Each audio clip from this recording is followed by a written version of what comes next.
Revenons donc à nos anticorps et nous allons voir qui sont les éléments de notre corps responsables de la production de ces anticorps. Alors voilà, on va passer à la suite de la vidéo. Alors regardez bien. Voilà, top. Alors ce sont bien sûr les lymphocytes B. Alors c'est quoi les lymphocytes B? Ce sont des leucocytes ou alors on dit des globules blancs particuliers qui vont produire ces anticorps. Alors voilà donc tout d'abord qu'est-ce qui va se passer? Regardez ce schéma-là. Ça c'est le bout, disons un tout petit peu, c'est un agrandissement d'un globule, d'un lymphocyte B. Et on y voit ici la surface de ce lymphocyte B. Que voyez-vous à la surface? Vous voyez des petits Y, hein, ça nous rappelle les anticorps. En fait, ce ne sont pas de vrais anticorps. Ce sont des récepteurs qui sont sur la membrane cytoplasmique des lymphocytes B. Regardez ce qui va se passer. Lorsqu'un antigène approche, donc un microbe avec ses antigènes, l'antigène va s'accoler, ou plutôt c'est le lymphocyte B qui va s'accoler à cet antigène.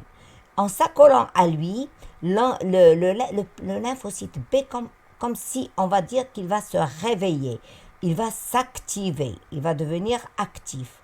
Et regardez ce qui va, une fois activé, qu'est-ce qu'il va faire le lymphocyte B? Alors nous allons poursuivre. Alors voilà, il est activé maintenant. Qu'est-ce qu'il va faire? Il ne va pas produire quoi que ce soit. Il va aller, regardez bien, vers un ganglion lymphatique. Alors vous vous souvenez des ganglions lymphatiques? Les ganglions lymphatiques, ce sont ces petites boules, hein, qui se trouvent aux aisselles, c'est-à-dire sous l'épaule ou dans le cou ou au-dessus de la cuisse. Et bien voilà, donc ici nous avons un ganglion. Voilà donc notre lymphocyte B qui a été activé, n'est-ce pas, qui a su qu'il y a un certain microbe, un certain antigène dans notre corps. Nous allons voir ce qui va se passer par la suite. Voilà.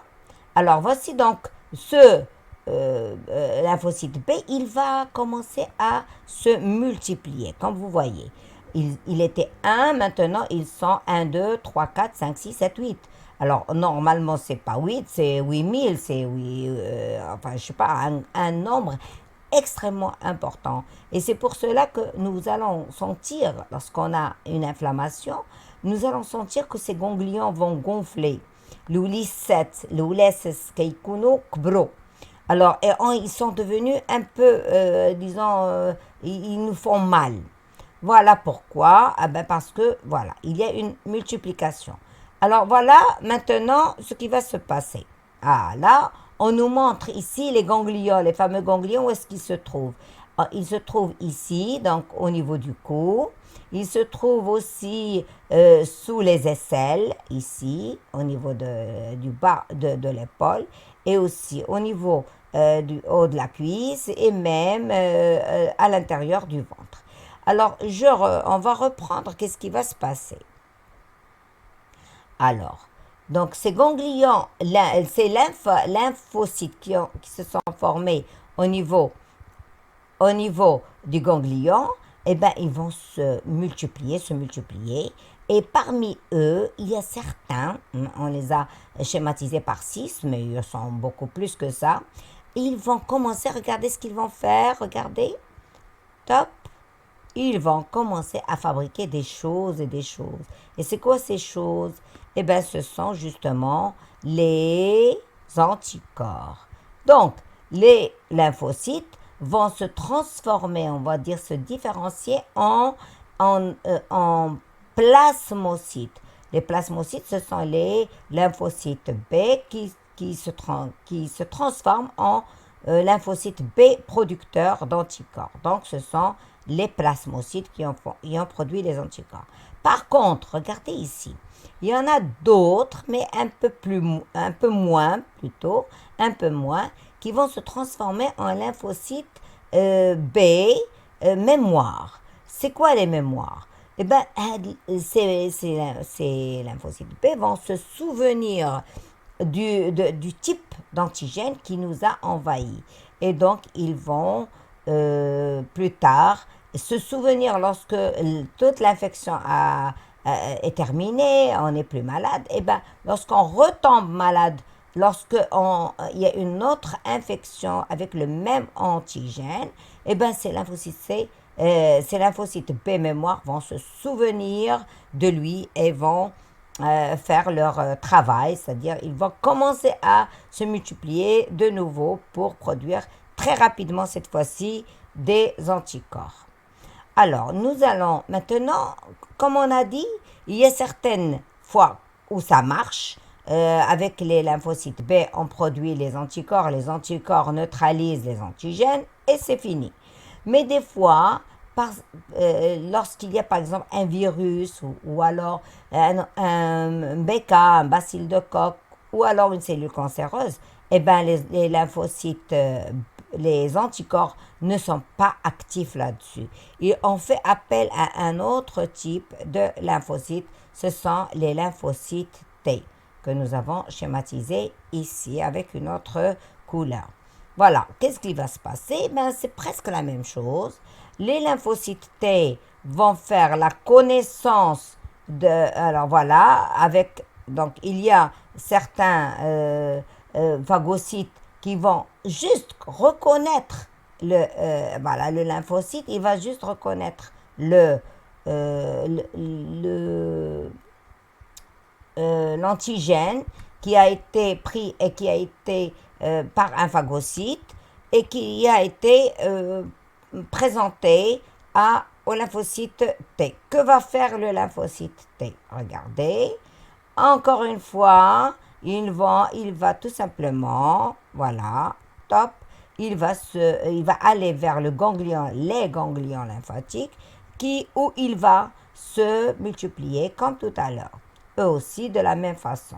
Alors, ces lymphocytes B, T, pardon, ne vont pas produire quoi que ce soit.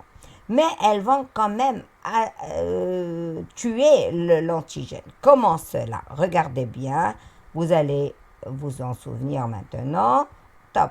Alors ici, nous avons donc la cellule qu'on appelle la cellule infectée, où il y a donc l'antigène. L'antigène, comme le virus, comme vous le savez, rentre à l'intérieur de cette cellule infectée. Ou si c'est une cellule cancéreuse, c'est la même chose. Eh bien voilà, donc vous avez vu, le lymphocyte T va venir, il va se coller à la surface de cette cellule cancéreuse ou cette cellule infectée. Et regardez, tenez-vous bien, qu'est-ce qui va se passer? Voilà. Vous voyez les trous là qui sont ici? Eh bien, il y a un trou qui va se faire au tout début ici, au point de contact. Et tout simplement, le tueur, lymphocyte T tueur, va souffler son cytoplasme là-dedans. Et donc, finalement, toute la cellule va exploser et tout va être anéanti. Regardez, hop, c'est fini. Alors, et puis va venir donc le phagocyte qui va rassembler donc les déchets. Alors, voilà, les lymphocytes T, les autres lymphocytes T mémoire vont rester jusqu'à ce qu'une nouvelle fois, il y ait une nouvelle infection. Voilà. Donc, tout ça, ça se fait systématiquement. Nous allons maintenant donc revenir à notre cours pour dire, donc finalement, on va récapituler tout ça. Alors, voilà, une petite seconde. Donc, on revient.